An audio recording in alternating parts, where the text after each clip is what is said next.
Hola a todos, soy el profesor Wilber Fermín Díaz.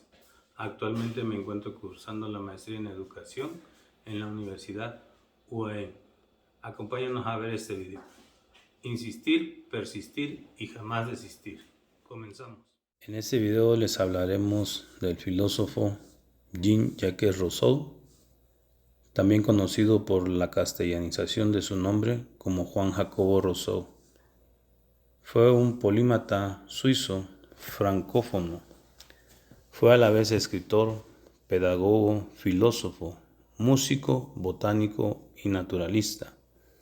Y aunque fue definido como un ilustrado, presentó profundas contradicciones que lo separaron de los principales representantes de la Ilustración, ganándose, por ejemplo, la feroz esquina de Voltaire y siendo considerado uno de los primeros escritores del prerromanticismo. Junto con Voltaire y Montesquieu, se le sitúa entre los grandes pensadores de la Ilustración en Francia. Sin embargo, aunque compartió con los ilustradores el propósito de superar el oscurantismo de los siglos precedentes, la obra de Jean-Jacques o Juan Jacobo Rousseau presenta puntos divergentes como su concepto de progreso y en general más avanzados.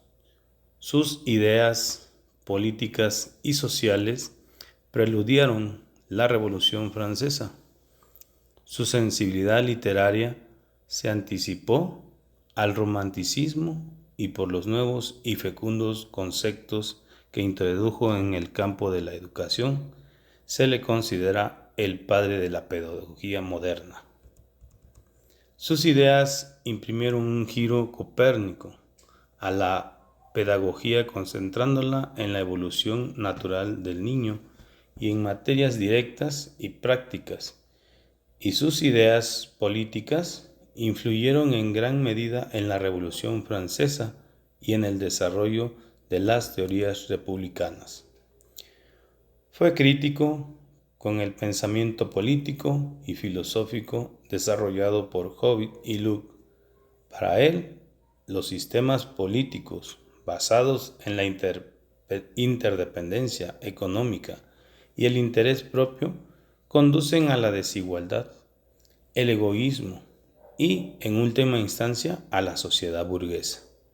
Un término que fue uno de los primeros en utilizar. Incorporó a la filosofía política conceptos incipientes como el de voluntad general y alineación.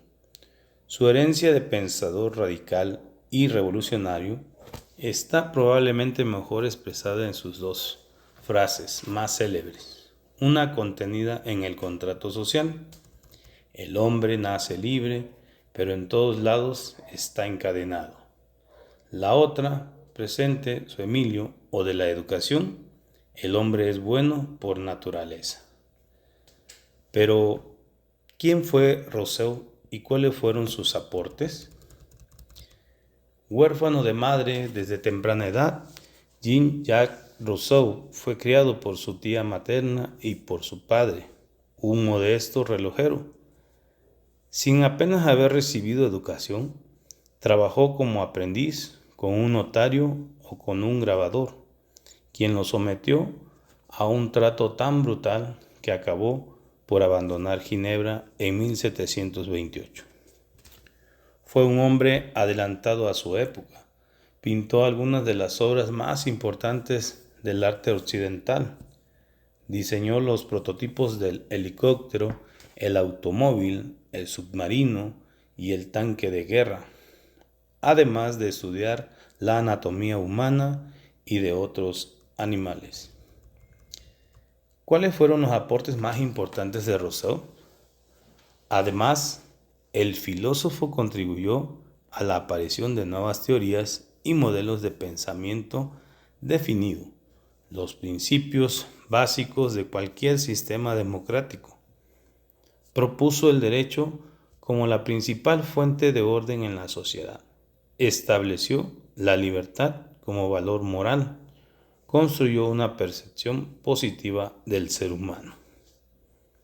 ¿Cuál fue el aporte de Rousseau a la Ilustración. Considerado unánimemente una de las máximas figuras de la Ilustración, Jean-Jacques Rousseau aportó obras fundamentales a la teorización del deísmo, profesión de fe del vicario saboyano. La creación de una nueva pedagogía, la crítica del absolutismo, en el cual el discurso sobre el origen y el fundamento de la desigualdad entre los hombres, el contrato social, la controversia sobre el sentido del progreso humano, discurso sobre las ciencias y las artes, el auge de la novela sentimental, Julia o la nueva Eloísa, y el desarrollo del género autobiográfico, Confesiones. Rousseau fue uno de los grandes escritores y pensadores políticos del siglo XVIII y desempeñó un gran papel en la preparación ideológica de la Revolución burguesa en 1789 en Francia, expresando la ideología de la pequeña burguesía en proceso de proletarización. Rousseau se manifiesta en sus obras no solo contra el régimen feudal de la Francia prerrevolucionaria, sino también contra la opresión económica por parte de la plutocracia. En sus obras desarrolla la idea de que los hombres verdaderamente dignos y honestos y la virtud auténtica se deben buscar no entre la nobleza de título y rica, sino entre el pueblo llano. A diferencia de los demás ideólogos de la burguesía del siglo XVII y siglo XVIII, que veían en él el capitalismo, solo un lado positivo. Rousseau prueba que el progreso de las fuerzas productivas es inevitablemente acompañado del retroceso de las costumbres y del empeoramiento de la situación social y material de las masas populares. El origen y aumento de la desigualdad, causa fundamental de todos los males sociales, lo relacionó Rousseau con la aparición y desarrollo de la propiedad privada. Sin embargo, no consideraba posible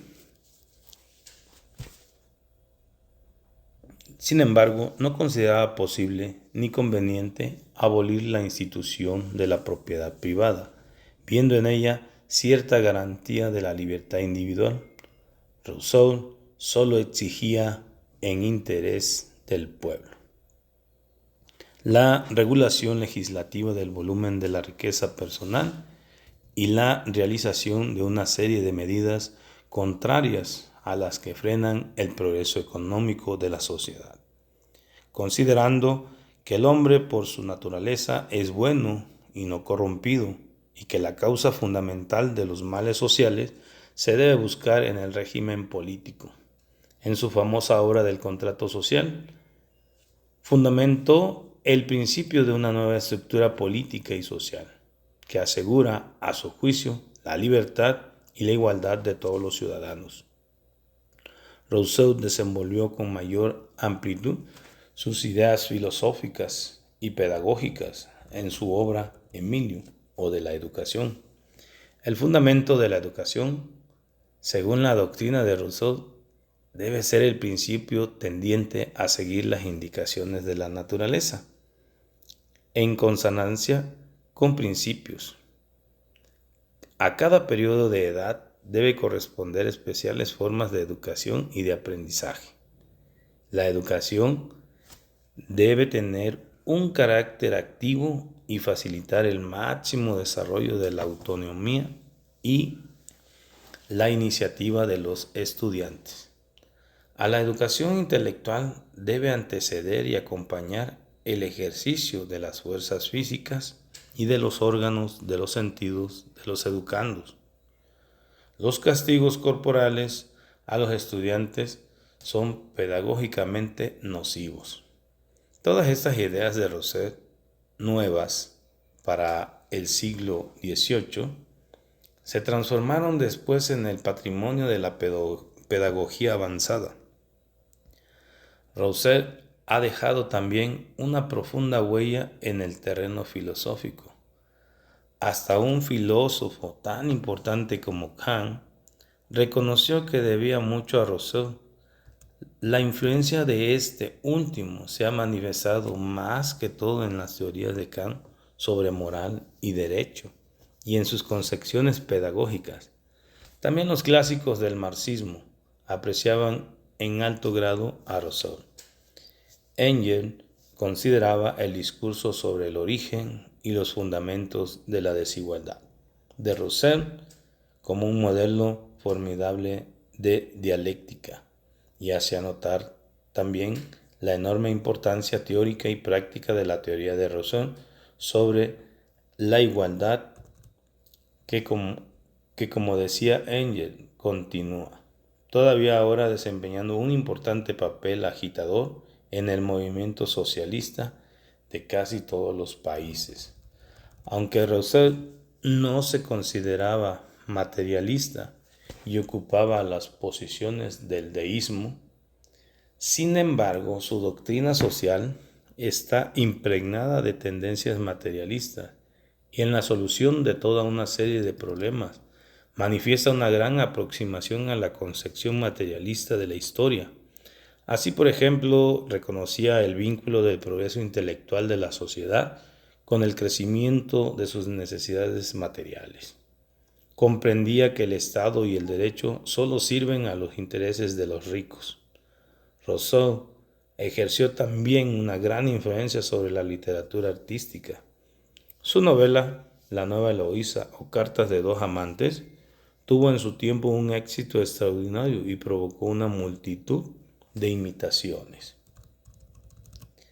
En cuanto a la educación, Jean-Jacques Rousseau era más bien un filósofo político, no un pedagogo, pero a través de su novela Emilio o de la educación, promueve pensamientos filosóficos sobre la educación, siendo este uno de sus principales aportes en el campo de la pedagogía. En este libro exalta a la bondad del hombre y de la naturaleza, a la vez que plantea temas que más adelante desarrollará en él el del contrato social. Rousseau concibe su paradigma del hombre encadenado en Emilio o de la educación, al igual que en el discurso sobre el origen y los fundamentos de la desigualdad entre los hombres. Quiere apartar la información del hombre de Emilio o de la educación de su indagación. Los hombres, diseminados entre ellos, observan, imitan su industria y se elevan de esta manera hasta el instinto de las bestias. Se alimenta igualmente de la mayoría. Rousseau crea un sistema de educación que deja al hombre, o en este caso al niño, que viva y se desarrolle en una sociedad corrupta y oprimida. Como dice el estudio preliminar de Emilio o de la educación, asignar a los niños más libertad y menos imperio. Dejarles hacer más por sí mismos y exigir menos de los demás. Esta novela filosófica educativa, escrita en 1762, fundamentalmente describe y propone una perspectiva diferente de la educación, que es aplicada en Emilio Rousseau, partiendo de su idea de que la naturaleza es buena y que el niño debe aprender por sí mismo en ella. Quiere que el niño aprenda a hacer las cosas, que tenga motivos para hacerlas por sí mismo, como John Oakley, escritor del artículo Rosen y Imagen de la Educación Moderna, dice: la educación debe tener su lugar dentro de la naturaleza para que el potencial del niño pueda desarrollarse según el ritmo de la naturaleza y no al tiempo de la sociedad. Rousseau cree que todo hombre y niño es bueno. Sobre todo, especula que la humanidad, que plantea una educación a base de un transcurso natural, sería una educación o una sociedad más libre. Rousseau atacó el sistema educativo a través de esta novela en la que presenta que los niños deben ser educados a través de sus intereses. Al igual que Aristóteles, Rousseau consideraba la educación como el camino idóneo para formar ciudadanos libres, conscientes de sus derechos y deberes en el nuevo mundo que se estaba gestando. Pero él se dio cuenta de que el sistema educativo imperante era incapaz de llevar a cabo esta labor. 4 grandes principios psicológicos informan la doctrina pedagógica de Rousseau. 1. La naturaleza ha fijado las etapas necesarias del desenvolvimiento corporal y anímico del educando. Clepare llama a este principio la ley de la sucesión genética. 2. El ejercicio de las funciones en una etapa de la vida afirma y prepara al advenimiento y manifestación de las funciones ulteriores. Ley del ejercicio genético funcional. 3. La acción natural es aquella que tiende a satisfacer el interés o la necesidad del momento. Rousseau ha comprendido admirablemente que la acción, incluso cuando da la impresión de ser desinteresada, viene a satisfacer una necesidad o un interés funcional. 4. Cada individuo difiere más o menos en relación a los caracteres físicos y psíquicos de los demás individuos. Rousseau establece por primera vez los llamados periodos de aprendizaje, ajustados a las edades del educando, y pone de relieve que donde mejor aprende el niño a conocer a los hombres en la historia, el maestro debe enseñar realidades y solo realidades. Los grandes postulados de su teoría pedagógica siguen vigentes. Los principales postulados de Rousseau son: la educación debe centrarse más en el niño y menos en el adulto. Es importante estimular el deseo de aprender. La educación del niño comienza desde su nacimiento y debe impedirse que adquiera hábitos de los cuales pudiera llegar a ser esclavo. Rousseau descubre propiamente la infancia, los derechos del niño, recomienda la necesidad de comprender al niño. La naturaleza humana no es originariamente mala. Por ello, la primera educación debe ser negativa. No hay que enseñar los principios de la virtud o de la verdad, sino preservar el corazón del niño contra el error. La educación del niño debe seguir libre y con desenvolvimiento de su ser, de sus propias actitudes, de sus naturales tendencias. Para tratar al mundo se debe tener en cuenta su edad, poniéndolo en su lugar y reteniéndolo en él. Rousseau destaca que no se debe dar una lección verbal al alumno, debe permitir que la experiencia sea la maestra. Asimismo, afirma que la única pasión natural del hombre es el amor de sí mismo o amor propio, el cual resulta útil y bueno, pues permitirá que realice sus deseos y los satisfaga. La razón y la memoria no se pueden desenvolver una sin la otra.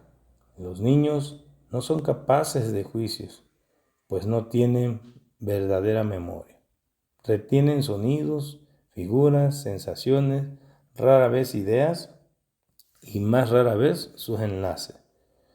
Todo su saber se queda en la sensación y no llega al entendimiento. Su misma memoria es poco más perfecta que las otras facultades, puesto que casi siempre es menester que vuelva a aprender. Cuando son grandes las cosas cuyas palabras aprendieron siendo niños. Rousseau propugnaba la soberanía del pueblo que se identificaba solamente con los varones. Su concepción sobre las mujeres puede conocerse a partir de su tratado de educación femenina. Emilio o de la educación. En este texto, que está dividido en 5 partes, las 3 primeras se dedican a la niñez, la cuarta se consagra a la adolescencia y la última se refiere a la educación de Sofía, mujer ideal, y a la vida paternal, política y moral de Emilio. En el primer libro, desde el vientre de la madre, se puede decir que uno está vivo, mientras el niño va creciendo, debe por su propia voluntad ir adquiriendo conocimiento. Nacemos capacitados para aprender, pero no sabiendo ni conociendo nada. Sin darnos cuenta, desde que nacemos somos libres y por nuestra propia voluntad conocemos lo que es placer, dolor y rechazo. Y en el segundo libro hace referencia a la naturaleza. Forma a los niños para que fuesen amados y asistidos. Si los niños escuchasen a la razón, no necesitarían que los educaran. A los niños se les debe tratar con suavidad y paciencia. Explica que al niño no se le debe obligar a pedir perdón ni imponer un castigo. La norma de hacer bien es la única virtud moral que debe imponerse. En el tercer libro hace referencia entre los 12 y 13 años, el cuerpo sigue desarrollándose y la curiosidad natural también. El niño no sabe algo porque se lo haya dicho, sino porque lo ha comprendido él mismo, sugiriendo que el niño se inspire por su voluntad, que solo se le den métodos para despertar su interés y no su aburrimiento. El niño debe aprender del intercambio de pensamientos e ideas y puede así integrarse en la sociedad. Y en el cuarto libro hace referencia también a que la adolescencia comienza y en ella se puede el niño ser introducido en la sociedad. Tiene mejor entendimiento de los sentimientos, pero también se exaltan las pasiones. Nuestras pasiones son los principales instrumentos de nuestra conservación, Pues para él, el sexo, la pasión y el amor son producto de un movimiento natural. Formar al hombre a partir de la naturaleza no es hacerlo salvaje, sino dejar que se gobierne. También en esta parte se expone a Emilio a la religión, pero no logra verla como algo significativo para él. Y por último, en el quinto libro, finaliza la adolescencia a los 20 años, cuando Emilio y su prometida Sofía van alcanzando la madurez y la vida matrimonial. Espero que este video les haya servido.